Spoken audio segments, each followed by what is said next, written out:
দর্শক, দুদিন আগে আমেরিকার নিরাপত্তা উপদেষ্টা জ্যাক সুলিভান ভারত সফর করে গেছেন। 2 দিনের ভারত সফর শেষে ভারত এবং যুক্তরাষ্ট্র দুই দেশই সফরে কি কি কথা হলো, কোন কোন বিষয়ে তাদের সমঝোতা হলো, কি কি বিষয়ে আলাপ হলো, সেই ব্যাপারে ব্রিফও করেছে। জ্যাক সুলিভানের একটা বিষয়, ভারতের সঙ্গে একটা আলোচনার বিষয় তারা কৌশলে উজ্জ্ব রেখেছেন, সেটা হচ্ছে বাংলাদেশ এবং শেখ হাসিনা বিষয়ে।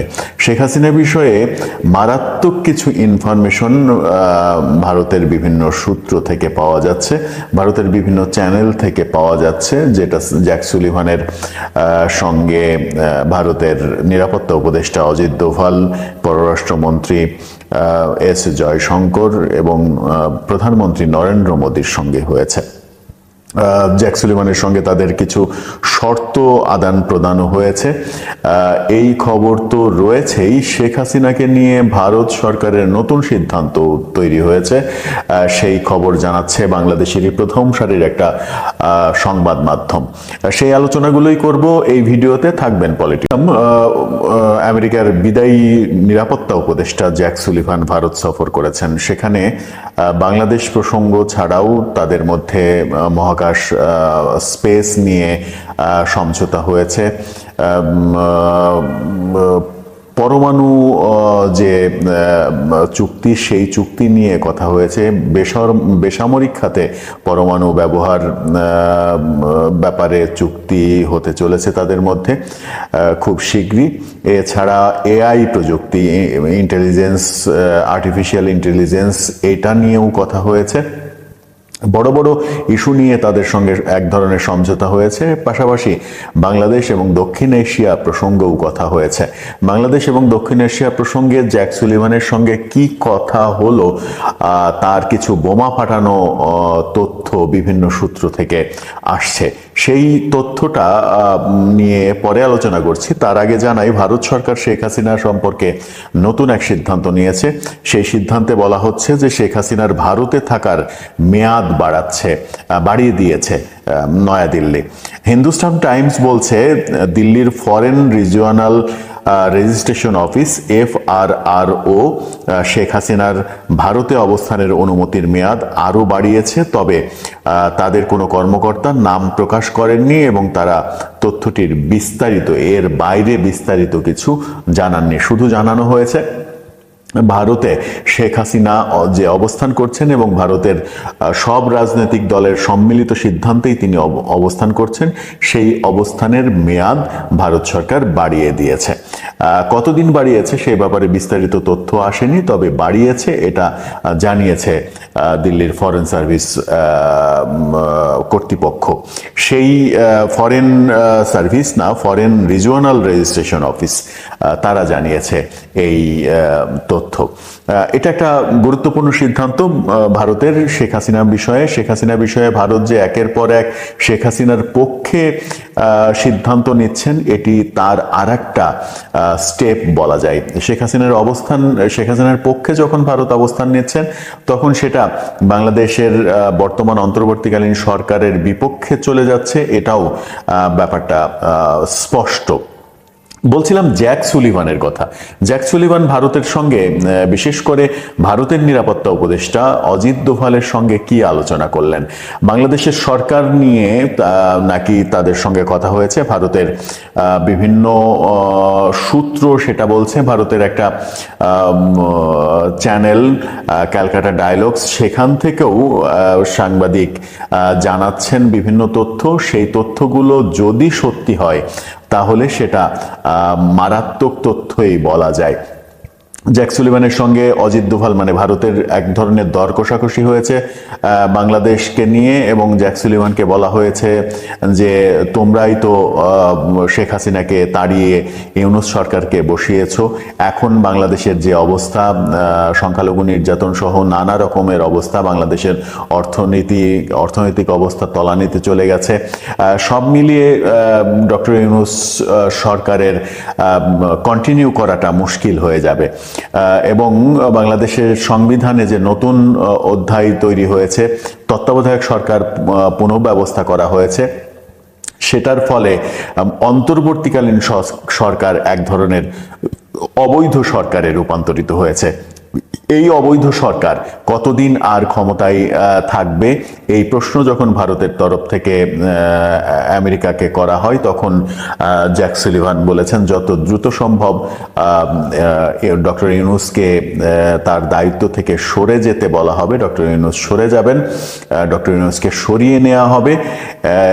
কিন্তু তার জন্য ভারতকে যে ব্যবস্থাটা করতে হবে সেটা হচ্ছে যে তার যেন সেফ এক্সিট হয়, তিনি যেন নিরাপদে চলে যেতে পারেন, যেখানে যেতে চান সেখানে যেন নিরাপদে চলে যেতে পারেন, এবং তার কলিগসরা অন্যান্য উপদেষ্টাদেরও যেন সেফ এক্সিট হয়, তারা যেন কোনো বিপদে না পড়েন, সেই ব্যাপারটা ভারতকে দেখতে হবে। ভারত তখন জানিয়েছে এটা আমাদের পক্ষে দেখা সম্ভব না, এটা বাংলাদেশের অভ্যন্তরীণ বিষয়, বাংলাদেশের জনগণের বিষয়। বাংলাদেশের জনগণ যদি মনে করে কেউ সেফ এক্সিট করবে তাহলে করবে, যদি জনগণ মনে না করে তাহলে করবে না, এরকম ব্যাপার মানে নাকি কথা হয়েছে।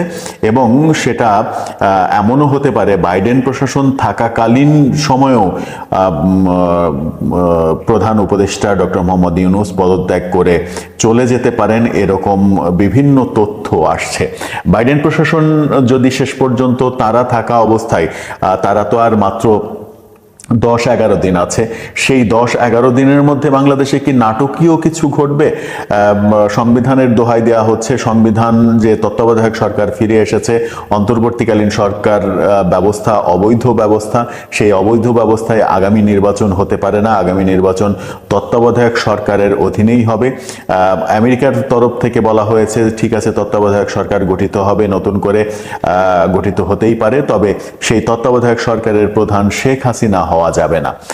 আমেরিকা সেই জায়গায় না করেছে, শেখ হাসিনা হওয়া যাবে না, তৃতীয় কোনো ব্যক্তি তাকে তত্ত্বাবধায়ক সরকারের প্রধান করে নির্বাচন করতে হবে, যেন নির্বাচনটা যোগ্য একজন ব্যক্তির অধীনে সম্পন্ন হয়। তাহলে কি ডক্টর ইউনূস অধ্যায় কিংবা বর্তমান উপদেষ্টা পরিষদ অধ্যায় পরিসমাপ্তির দিকে যাচ্ছে?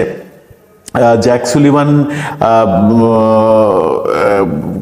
যে ভারত এবং জ্যাক সুলিভানের আমেরিকার যে কথাবার্তার ইঙ্গিত পাওয়া যাচ্ছে, যে কথাবার্তা তাদের মধ্যে হয়েছে, সেই কথাবার্তাগুলো যদি শেষ পর্যন্ত সত্য হয়, তাহলে জো বাইডেনের ক্ষমতায় থাকা অবস্থাতে না ঘটলেও তারা ডোনাল্ড ট্রাম্প প্রশাসনের ওপরে ছেড়ে দিয়ে চলে যেতে পারে। ডোনাল্ড ট্রাম্প প্রশাসন পরবর্তী পদক্ষেপ নিতে পারে ডক্টর ইউনূস সম্পর্কে, এমনটা বিভিন্ন সূত্র বলছে, যে সূত্রগুলো সবগুলোই অসমর্থিত সূত্র, যে সূত্রগুলোর এখন পর্যন্ত কোনো গ্যারান্টি দেওয়া যায় না। তবে একটা ঘটনা বিশ্বে তোলপাড় সৃষ্টি করেছে। ডোনাল্ড ট্রাম্প ক্ষমতা গ্রহণের আগেই ডোনাল্ড ট্রাম্পের সঙ্গে যার সম্পর্ক খারাপ, ব্রিটেনের প্রধানমন্ত্রী জাস্টিন ট্রুডো, তিনি কিন্তু পদত্যাগ করেছেন। ব্রিটেনের প্রধানমন্ত্রী যখন পদত্যাগ করলেন, তখন একটা সুর চারিদিকে উঠেছে, ব্রিটেনের জাস্টিন ট্রুডোর পরে ডোনাল্ড ট্রাম্পের পরবর্তী টার্গেট কি বাংলাদেশের ডক্টর ইউনূস কিনা। সেই ব্যাপারটা চতুর্দিকে আলোচনা শুরু হতে চলেছে। ডোনাল্ড ট্রাম্পের সঙ্গে সম্পর্ক খারাপের জন্যই জাস্টিন ট্রুডোর পদত্যাগের ঘটনা, এটা বিশ্বব্যাপী আলোচিত হচ্ছে। এদিকে ডক্টর ইউনূসের সঙ্গে ডোনাল্ড ট্রাম্পের সম্পর্ক যেহেতু ভালো নয়, খারাপ, সেহেতু ডক্টর ইউনূস পরবর্তী টার্গেট হতে পারেন ডোনাল্ড ট্রাম্পের, এমন আলোচনাও তৈরি হয়েছে। সেই সমস্ত আলোচনাগুলো বিক্ষিপ্তভাবে চারিদিকে হচ্ছে। এই যে জ্যাক সুলিভান এবং ভারতের নিরাপত্তা উপদেষ্টা অজিত দোভাল, তাদের মধ্যে যে আলোচনা, সেই আলোচনা, বাংলাদেশ সম্পর্কে যে আলোচনা, সেই আলোচনা তারা কিন্তু তাদের ব্রিফিংয়ে বলেনি, কিন্তু ভারতের সংবাদ মাধ্যমগুলো, ভারতের বিভিন্ন চ্যানেল ভারতের বড় বড় সাংবাদিকরা তাদের বিভিন্ন সোর্স দিয়ে এই কথাগুলো বলার চেষ্টা করছেন যে ডক্টর ইউনূস সরকারের সময় নাকি শেষ। আদতেও সেগুলো সত্য কিনা, সেগুলোর মধ্যে সত্যের লেশ মাত্র আছে কিনা নাকি প্রোপাগান্ডা, সেগুলো সময়ই বলে দেবে। সময় আর বেশি নেই, যেহেতু এদিকে ওই ইনভেস্টিগেশনের মধ্যে, ইনভেস্টিগেশন জার্নালিজম যদি বলা যায়, তার মধ্যে যে ব্যাপারটা একটা সূত্রে গাঁথা যেতে পারে সেটা হচ্ছে যে ডক্টর ইউনূস সরকার চারিদিক থেকে যখন ব্যর্থ হচ্ছেন, সরকার চালাতে পারছেন না, ট্রাফিক ব্যবস্থা পর্যন্ত নিয়ন্ত্রণ করতে পারছেন না, আইন শৃঙ্খলা নিয়ন্ত্রণ করতে পারছেন না, দ্রব্যমূল্যের ঊর্ধ্বগতি নিয়ন্ত্রণ করতে পারছেন না, নতুন বাণিজ্য উপদেষ্টা এসে দাম কমানোর পরিবর্তে সিন্ডিকেটের চাহিদা অনুযায়ী চিনির দাম বাড়িয়ে দিয়েছেন, সয়াবিন তেলের দাম আকাশচুম্বী, সয়াবিন তেল ঢাকাতেই বিভিন্ন এলাকায় সয়াবিন তেল পাওয়া যাচ্ছে না, তেলবিহীন মানুষজন রান্না করে খাচ্ছে। এরকম বাস্তবতা তৈরি যখন হয়েছে তখন কিন্তু এক ধরনের যোগসূত্র তৈরি করাই যায় যে একটা ব্যর্থ সরকার আর কতদিন। যে ইনফরমেশনগুলো আসছে যে ইউনূস সরকারের সময় শেষ হয়ে গেছে, তারা আর থাকছে না, এই উপদেষ্টারাও থাকছে না, তত্ত্বাবধায়ক সরকার গঠিত হচ্ছে। যে তত্ত্বাবধায়ক সরকারের কথা অনেকদিন আগেই বাংলাদেশের যে প্রধান আইন কর্মকর্তা অ্যাটর্নি জেনারেল তিনি বলেছিলেন, তত্ত্বাবধায়ক সরকার যখন সংবিধানে ফিরে আসলো তখন সেই দিনই তিনি সাক্ষাৎকারে বলেছিলেন বাংলাদেশ সরকারের নাম পরিবর্তন হচ্ছে, অন্তর্বর্তীকালীন সরকারের জায়গায় তত্ত্বাবধায়ক সরকার হচ্ছে, কিন্তু সেটা আজকে পর্যন্ত বাস্তবায়িত হয়নি। তাহলে সেটা বাস্তবায়নের পরিবর্তে কি নতুন করে নতুন সরকার গঠিত হওয়ার দিকে বাংলাদেশ যাচ্ছে? সেখানে যদি আমেরিকা এবং ভারত হস্তক্ষেপ করে সেই ঘটনায় কি ঘটতে যাচ্ছে? একটা ইঙ্গিত পাওয়া যাচ্ছে, সেটা হচ্ছে যে জ্যাক সুলিভান এবং ভারতের সঙ্গে যে আলাপচারিতা হয়েছে সে আলাপচারিতায় শেখ হাসিনার প্রসঙ্গ এসেছিল, কিন্তু আমেরিকা রাজি নয় শেখ হাসিনাকে তত্ত্বাবধায়ক সরকারের প্রধান হিসেবে আনার ব্যাপারে, রাজি নয়, অন্য কাউকে আনতে হবে তত্ত্বাবধায়ক সরকারে। এমনকি সেটাও হতে পারে যে বর্তমান প্রেসিডেন্ট যিনি রয়েছেন সেই প্রেসিডেন্টই এই সরকারের দায়িত্ব নিতে পারেন, তার অধীনেই আগামী নির্বাচন হতে পারে, এমন সিচুয়েশনও তৈরি হতে পারে বলে তাদের বৈঠকে আলোচনা হয়েছে বলে বিভিন্ন সূত্র, ভারতের বিভিন্ন সূত্র বলছে। এই তথ্যগুলো আমরা ভারতের বিভিন্ন চ্যানেল, সাংবাদিক তাদের কাছ থেকে, তাদের মাধ্যমেই পেয়েছি। হতে পারে এগুলো প্রোপাগান্ডা, হতে পারে এগুলো অপপ্রচার, কিন্তু জ্যাক সুলিভান এবং অজিত দোভালের সঙ্গে বাংলাদেশ প্রসঙ্গে যে খুবই গুরুত্বপূর্ণ আলাপ হয়েছে এবং বাংলাদেশ প্রসঙ্গে আমেরিকার অবস্থান যে নেগেটিভ, সেটা দুদিন আগে ডক্টর ইউনূসের সাক্ষাৎকারেও স্পষ্ট হয়েছে যে আমেরিকার চাপ বাংলাদেশের উপরে বেড়েছে, এটা তিনি নিজেই স্বীকার করেছেন। জ্যাক সুলিভান তার আগে ডক্টর ইউনূসকে নিজে ফোন দিয়ে, সমস্ত প্রোটোকল ভেঙে নিজে ফোন দিয়ে ডক্টর ইউনূসকে মানবাধিকার প্রসঙ্গে, নানা প্রসঙ্গে কথা বলেছেন এবং